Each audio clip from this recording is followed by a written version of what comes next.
Azərbaycanda fevralın 14-də havanın temperaturu 20 dərəcəyə çatacaq. Report xəbər verir ki, bu barədə Milli Hidrometeorologiya Xidməti məlumat yayıb. Bakıda və Abşeron yarımadasında hava şəraitinin dəyişkən buludlu olacağı, arabir tutulacağı, əsasən yağmursuz keçəcəyi gözlənilir.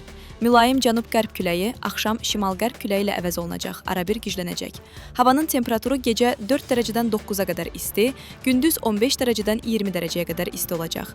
Atmosfer təzyiqi 753 mm civə sütunundan 750 mm civə sütununa enəcək. Nisbi rütubət 55-dən 65%-ə qədər təşkil edəcək. Azərbaycanın rayonlarında havanın əsasən yağmursuz keçəcəyi gözlənilir. Lakin gündüz bəzi dağlıq ərazilərdə arabir yağıntılı olacağı, qar yağacağı ehtimalı var.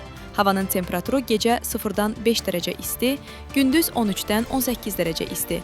Dağlarda gecə 3 dərəcə şaxtadan 2 dərəcəyə qədər isti, gündüz 8-dən 13 dərəcə isti olacaq.